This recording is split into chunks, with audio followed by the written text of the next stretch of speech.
E aí pessoal, tudo bem com vocês? Dou mais uma vez as boas-vindas aqui no Renologia. Eu sou o professor Thiago Renó e o nosso assunto de hoje é a membrana plasmática, mais precisamente a sua estrutura. Com isso, nós vamos conseguir compreender por que ela limita tão bem a célula e por que também ela consegue desempenhar tantas funções. Mas antes da gente começar o nosso ritual padrão, se você é novo ou é nova por aqui, seja bem-vindo, seja bem-vinda, aproveita e inscreva-se no canal, ative o sininho das notificações, dê o seu like porque isso ajuda muito o canal a crescer, pega papel e caneta porque é hora do estudo.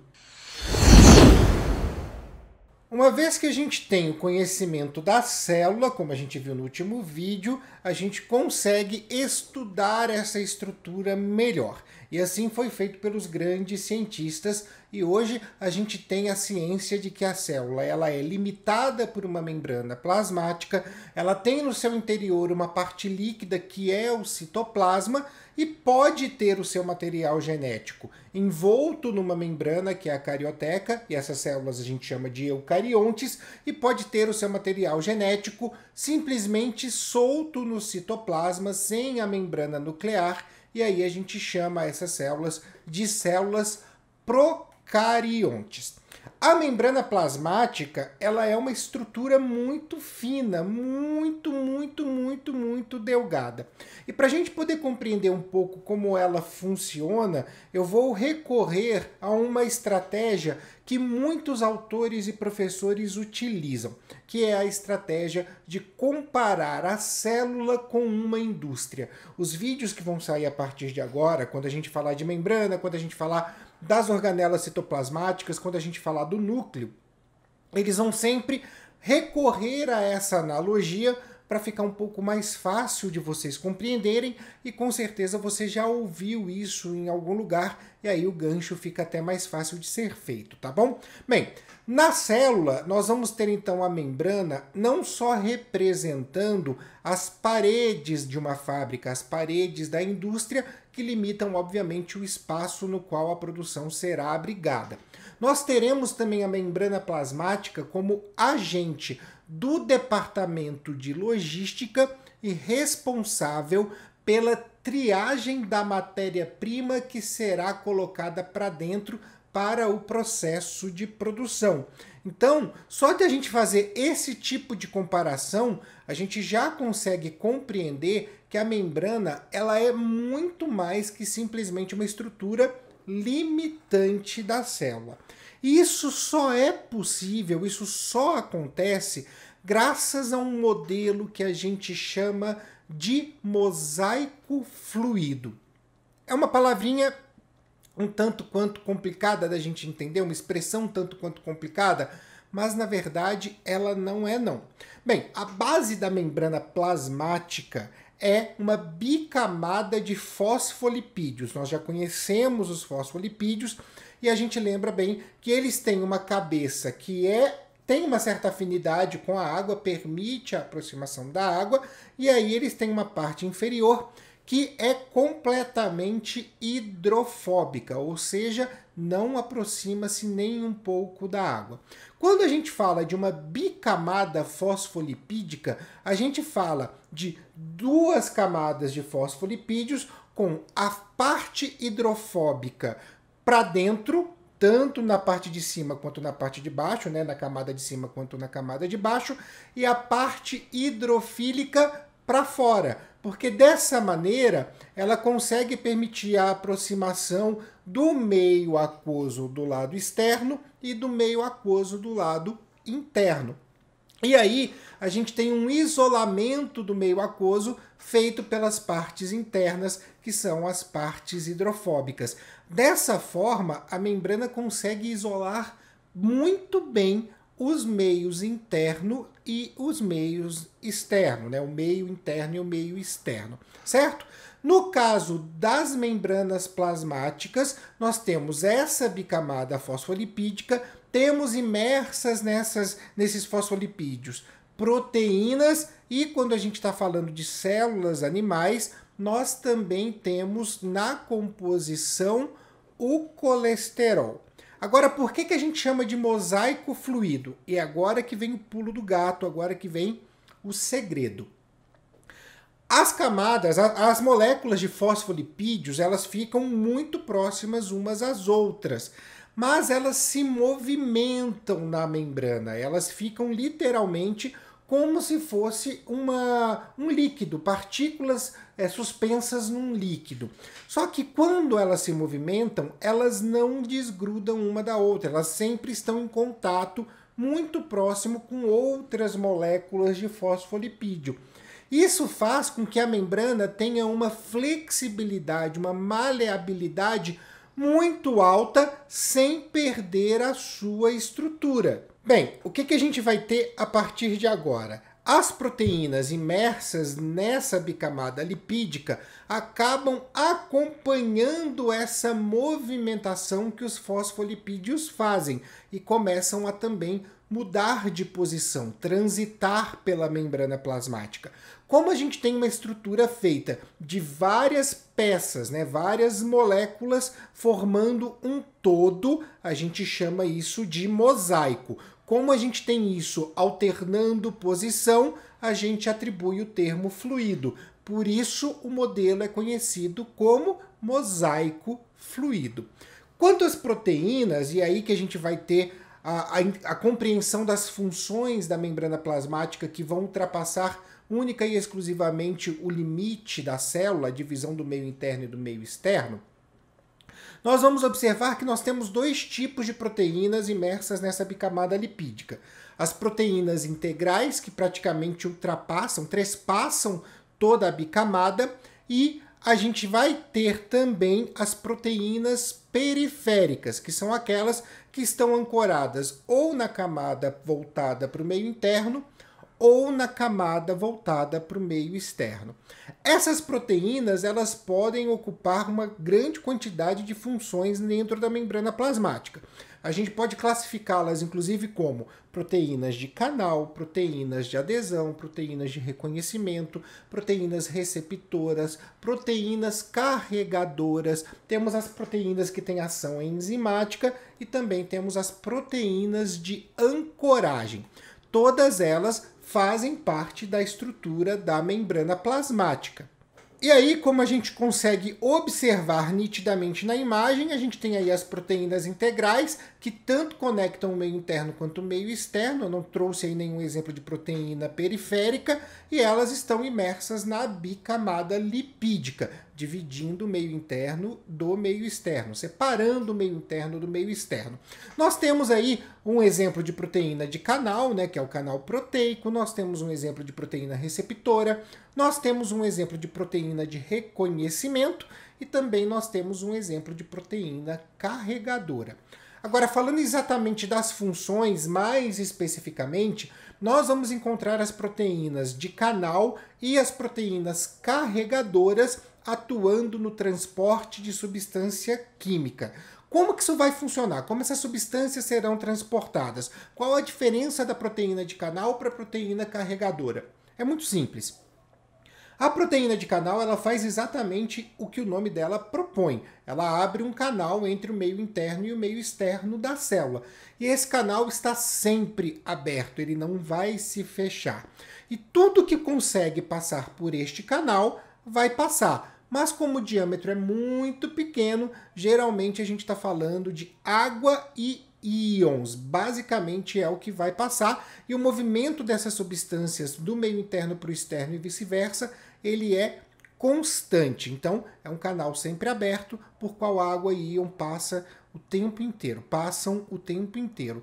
Já as proteínas carregadoras, elas são específicas, elas vão passar determinadas substâncias químicas, às vezes com a ajuda de um hormônio, e a gente vai falar isso no próximo vídeo, quando a gente falar dos processos de transporte, às vezes única e exclusivamente porque a molécula que é necessária é muito grande, então ela dá uma forcinha, porque a molécula não passa pelo canal proteico. Mas, em todo caso, essas duas proteínas, elas vão sempre atuar no transporte de substâncias do meio interno para o externo e do meio externo para o interno, fazendo então com que a célula tenha condição de ter matéria-prima para o seu processo de produção. Ou seja, eu estou falando agora do setor de triagem dessa fábrica, beleza?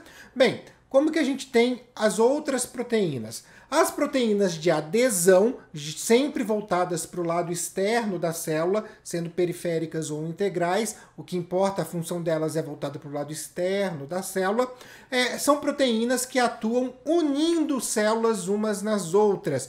Isso é muito importante para que a gente tenha a formação dos tecidos. Já diferente das de adesão, as proteínas de ancoragem têm muitas vezes a sua função voltada para o lado interno da célula, ancorando uma rede de túbulos conhecida como citoesqueleto, e também será abordado aqui, tá?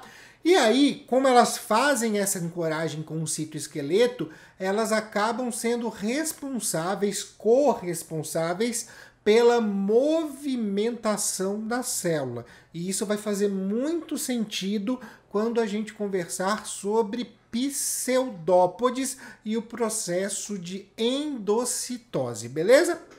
As proteínas receptoras, também muitas vezes voltadas com a sua função para o lado externo da célula, são aquelas proteínas que vão sentir alguns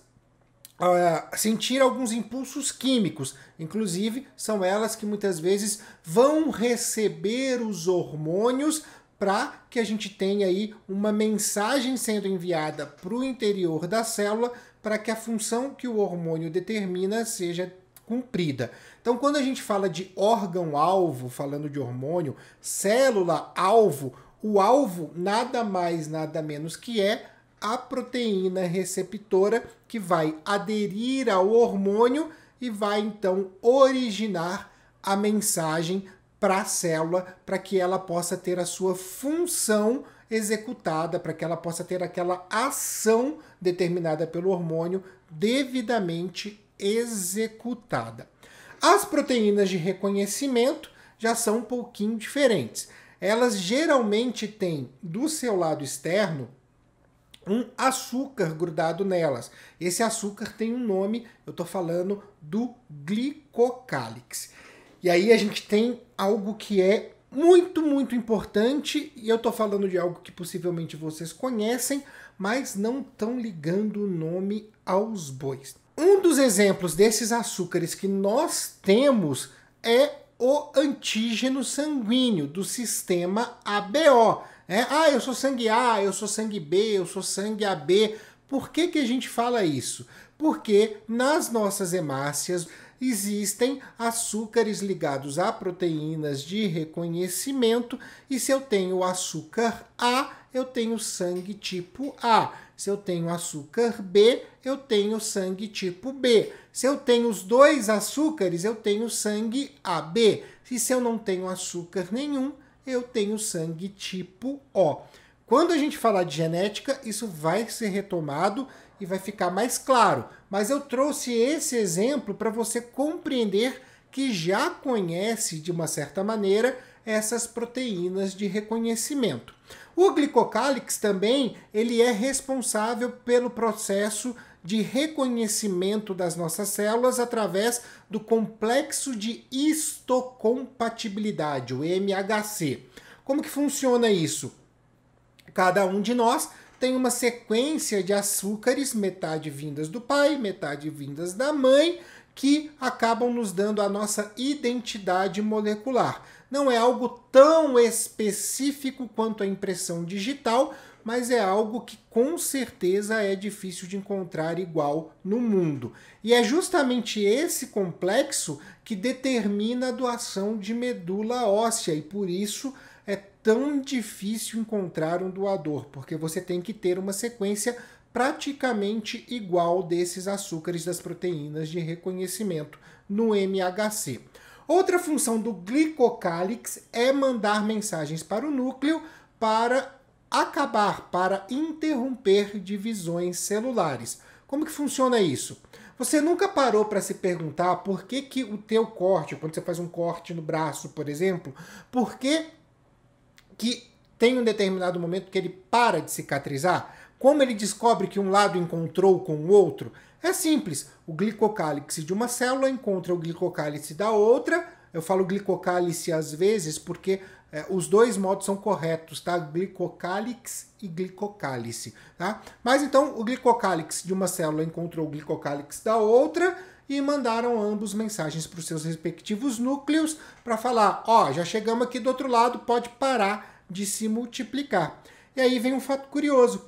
Muitas células tumorais, por conta de processos de mutação, não possuem glicocálix. E é por isso que muitas vezes os tumores se multiplicam sem parar.